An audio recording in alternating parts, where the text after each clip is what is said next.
بسم اللہ الرحمن الرحیم نحمدہ ونصلی ونسلم علی رسولہ الکریم۔ آج کل ملک کی قسمت کے فیصلوں کے لیے دبئی میں میٹنگیں ہو رہی۔ میاں نواز شریف صاحب لندن سے تشریف لائے ہوئے، مریم نواز لاہور سے گئی، زرداری صاحب ان کا صاحبزادہ اور جو قریبی لوگ ہیں اور بعض لوگ تو خاص لوگوں کا ذکر بھی کرتے ہیں، واللہ عالم بالصواب، لندن سے آ رہے ہیں، کوئی ادھر سے جا رہا ہے، سعودیہ جائیں گے، سعودیہ فتح کریں گے، پھر وہ پاکستان فتح کرنے آئیں گے، پھر لندن چلے جائیں گے، لیکن وہ پاکستان تشریف نہیں لائے۔ پاکستان کے شیر دل لیڈر جن کو شیر کا نشان بڑا پسند ہے، اور جب نعرے لگاتے ہیں گلو بٹ آیا آیا دیکھو دیکھو کون آیا، تو وہ بڑا خوش ہوتے ہیں، لیکن جب موقع آتا ہے تو ملک سے بھاگنے میں ایک سیکنڈ نہیں لگاتے۔ بیٹی بیچاری بڑی کوشش کرتی رہی ہے کہ میں شیر ثابت کروں، لیکن جب سوال ہوتا ہے شہباز شریف سے کہ بھائی کی حکومت ہے، 14 مہینے ہو گئے، بھائی واپس نہیں آ رہا، اتنا ڈرپوک لیڈر بھی کو ہوگا، تو میاں صاحب آگے سے عمران خان کی بالٹی کا اور پتہ نہیں کیا کیا چیزوں کا ذکر کرتے ہیں، لیکن میاں صاحب یہ ذکر نہیں کرتے کہ ایک آدمی پاکستان میں جینے مرنے کے لیے تلا بیٹھا ہے، وہ باہر جانے کے لیے تیار نہیں ہے، وہ کہتا ہے میرا باہر ہے ہی کچھ نہیں، میرا جو کچھ ہے پاکستان ہی ہے، پاکستان میں رہوں گا، پاکستان میں جیوں گا، پاکستان میں مروں گا۔ یہ ذکر میاں صاحب نہیں کرتے، اور یہ ذکر بھی میاں صاحب نہیں کرتے کہ ہم کتنے حملے کروا چکے ہیں، اللہ اس کی حفاظت کرتا ہے، بچا لیتا ہے، پھر اس کو ہم قاتلانہ حملے بھی اس پہ کر چکے ہیں۔ بہرحال میں تو میاں صاحب کے شیر ہونے کی بات کر رہا تھا کہ شیر دبئی سے کہیں واپس ہو گیا اور پتہ نہیں کدھر گیا ہے۔ یہ خطرناک بات ہے کہ پتہ نہیں گیا کدھر ہے، کہیں پنجرے میں ہے، یہ پنجرے سے نکل گیا تو پھر تو فکر کرنی چاہیے انتظامیہ کو۔ وہاں میٹنگیں ہوئیں، میٹنگوں کی بڑی خبریں یہاں چلائی گئیں۔ ہر یوٹیوبر نے کہا کہ میرے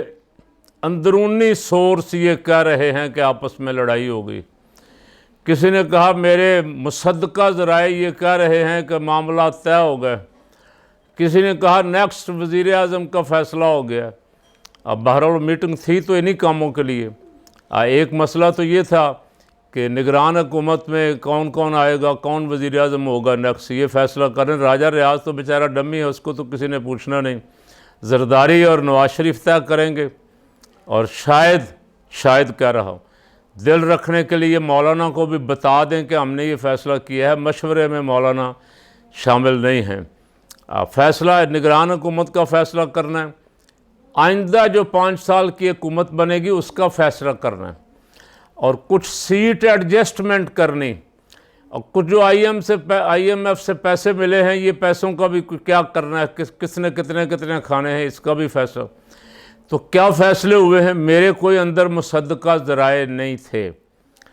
کوئی خبر دینے والا نہیں تھا، لیکن میں یوٹیوبروں کا جھوٹ کافی سن رہا ہوں، کوئی کچھ بتا رہا ہے، کوئی کچھ بتا رہا ہے، اور سب یہی کہہ رہے ہیں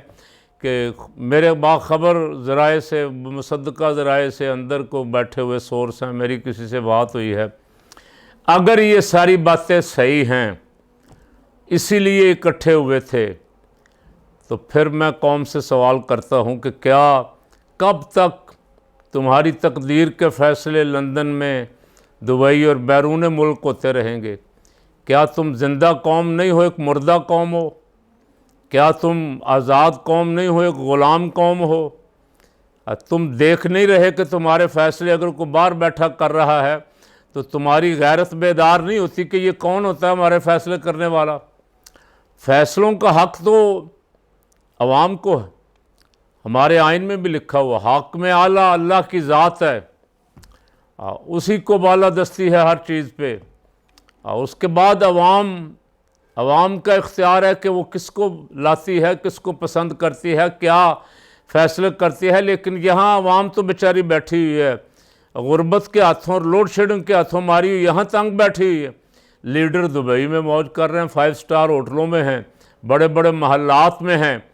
اور بڑی بڑی خبریں چلا رہے ہیں کہ بڑا سرکاری پروٹوکول ہے، یہ ہے وہ ہے، اور لوگ سمجھ جائیں کہ یہ بادشاہ کو مل کے آئے ہیں، یہ آئندہ کے بادشاہ ہمارے یہی ہیں۔ تو پھر میں عرض کرنے لگا ہوں کہ فقیر کا موقف تو کئی مہینوں سے یہی ہے، اب اگر آپ سنیں اور غور فرمائیں، غصہ نہ کریں، میں بہت مہینوں سے یہ کہہ رہا ہوں کہ یہ الیکشن بے فائدہ ہیں، ان الیکشنوں کے فیصلے کہیں اور ہوتے ہیں۔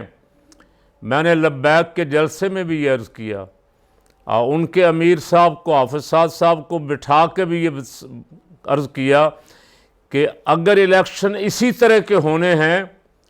تو پھر اس الیکشن کا کیا فائدہ ہے؟ اس میں وقت ضائع کرنا، پیسے ضائع کرنا، رزلٹ کہیں اور تیار ہو رہے ہیں، اور اس کا اب قوم کا بچہ اس سے واقف ہو گیا ہے، خبریں چل رہی ہیں، اور زبان زد خاص و عام ہے کہ اتنی سیٹیں نون کو دی جائیں گی، اتنی استحکام پارٹی کو دی جائیں گی، اتنی زرداری کو دی جائیں گی، اتنی مولانا کو، اتنی وہاں ایم کیو ایم کو، اور بلوچستان کو آزاد چھوڑا جائے گا، وہاں زرداری صاحب کو خرید و فروخت کے لیے میدان کھلا دیا جائے گا، جو زیادہ خرید و فروخت کر لے گا وہاں حکومت بنائے گا۔ تو ہمارا کہیں نام نہیں ہے، ہمارے سے مراد، میں اپنے آپ کو لبیک والا ہی کہہ رہا ہوں، ہمارا کہیں نام نہیں ہے اہل سنت کا کہ کوئی جتنے سروے آ رہے ہیں، جو کرنے جا رہے ہیں، وہ ایک تو سروے ہے نا جو کروائے جا رہے ہیں، ایک سروے وہ ہیں جو بیٹھ کے دبئی میں فیصلے ہو رہے ہیں کہ ہم نے کرنا کیا ہے، کس کس کو،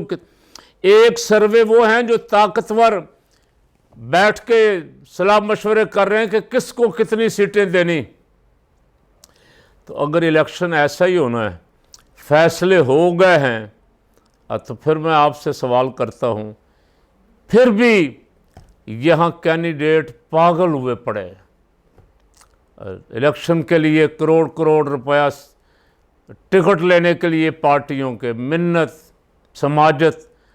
کو منت ترلا، کوئی کسی کے پاؤں پڑ رہا ہے، کوئی کسی کے پاؤں پڑ رہا ہے، ٹکٹ لینے کے لیے اس پارٹی کا ٹکٹ مل جائے گا تو اسٹیبلشمنٹ کی بھی آشیرواد حاصل ہو جائے گی، جیتنے کے چانس بن جائیں گے، اس پارٹی کا ٹکٹ مل جائے گا تو عوام کی حمایت حاصل ہو جائے گی۔ اور الیکشن کمشنر صاحب کو اختیار دے دیا گیا، وہ الیکشن کروانا نہیں چاہتے، ان کو جو لائے ہیں وہ ان کی مرضی کے مطابق وہ چاہتے ہیں، یہ مجھے لائے ہیں، یہ جتنی دیر چاہتے ہیں بیٹھے رہیں، اور یہ پھر مجھے بھی ایکسٹینشن دے دیں گے، میں بھی اور بیٹھا رہوں گا۔ تو الیکشن تو کوئی یہاں نہیں چاہتا کہ الیکشن ہو، سپریم کورٹ نے کوشش کی، ناکام ہو گئی، ڈیٹ دی 14 مئی کو ہر صورت الیکشن ہوگا، اور وزراء نے چیلنج کیا کہ ہمیں الیکشن کروا کے دکھاؤ، سپریم کورٹ نے ان کا کیا بگاڑ لیا؟ رانا ثناء اللہ، خواجہ آصف، وزیر خزانہ اور وزیر اعظم، کیا بگاڑ لیا سپریم کورٹ نے ان کا؟ سپریم کورٹ نے پھٹے منہ بھی نہیں کہا کسی کو، پاکستان کی عدلیہ کی عزت خاک میں ملا دی خود سپریم کورٹ نے۔ تو الیکشن یہاں پھر کون کروائے گا؟ ایک ہی ادارہ ہوتا تھا جس کا خوف ہوتا تھا، سپریم کورٹ پوچھے گا، سپریم کورٹ کہے گا، سپریم کورٹ ٹوکے گا، سپریم کورٹ روکے گا، اور وہ سپریم کورٹ تقریباً تماشا کرتا ہے، کیس ٹیک اپ کر لیا، 4 دن بعد فارغ کر دیا، فیصلہ 0/0، کوئی فیصلہ نہیں، ایک کیس دوسرا۔ میں اس وقت گنتا نہیں ہوں، کسی کی نیت پہ بھی شک نہیں کرتا، کیوں ایسا کر رہے ہیں، پاکستان کے ساتھ یہ کھلواڑ کیوں کر رہے ہیں، کب تک کریں گے؟ عوام، پاکستان کے عوام بھنگ پی کے الا ماشاءاللہ چند لوگوں کے سوا سوئے ہوئے، اب وہ تیار ہی نہیں ہے نکلنے کے لیے۔ اب فرانس میں نے عرض کیا تھا، فرانس میں ایک بندہ ناجائز قتل ہوا اور پوری قوم باہر نکلی ہے، ہر شے کو انہوں نے جلا بلا کے راکھ کر دیا، اور پتہ نہیں کیا کچھ ہو رہا ہے، اس پہ گفتگو کروں گا انشاءاللہ تفصیل کے ساتھ۔ ہم جو مرضی ہو جائے، ہمارے ساتھ والے گھر والے کو اٹھا کے لے جائے، ان کے بچوں کو اٹھا کے لے جائے، عورتوں کو اٹھا کے لے جائے، ہم ٹس سے مس ہونے کے لیے تیار نہیں ہیں۔ ہم چھتروں کے قابل قوم ہیں، وہ جو کہتے ہیں نا 100 پیاز بھی کھائیں گے 100 جوتیاں بھی کھائیں گے، ہم وہ جوتیاں کھا رہے ہیں، اور ابھی پتہ نہیں کب تک کھائیں گے، جب تک نہیں اٹھیں گے جوتیاں کھائیں گے۔ میرے رب کا وعدہ ہے، اعلان ہے، میرے رب کی سنت ہے، ان اللہ لا یغیر ما بقوم حتی یغیروا ما بانفسہم، یہ بدلنا ہی نہیں چاہتے، یہ آوے ہی آوے اور جاوے ہی جاوے، یہ بریانی اور قیمے والے نانوں کے شوقین ہیں، جو آئے گا اس کے پیچھے دوڑیں گے، کوئی چند ووٹ اس کو دیں گے، چند اس کو دیں گے، چور ڈاکوؤں کی حکومت بن جائے گی، 5 سال پھر یہ روتے پیٹتے رہیں گے۔ یہ تماشا تو کئی سالوں سے چل رہا۔ اس لیے میں نے ساری دینی جماعتوں سے بھی کہا تھا، اور خاص کر کے جن سے میرا کچھ دعا سلام، جن سے میری بات جہاں سنی اور مانی جاتی ہے، لبیک والوں سے بطور خاص کہا تھا،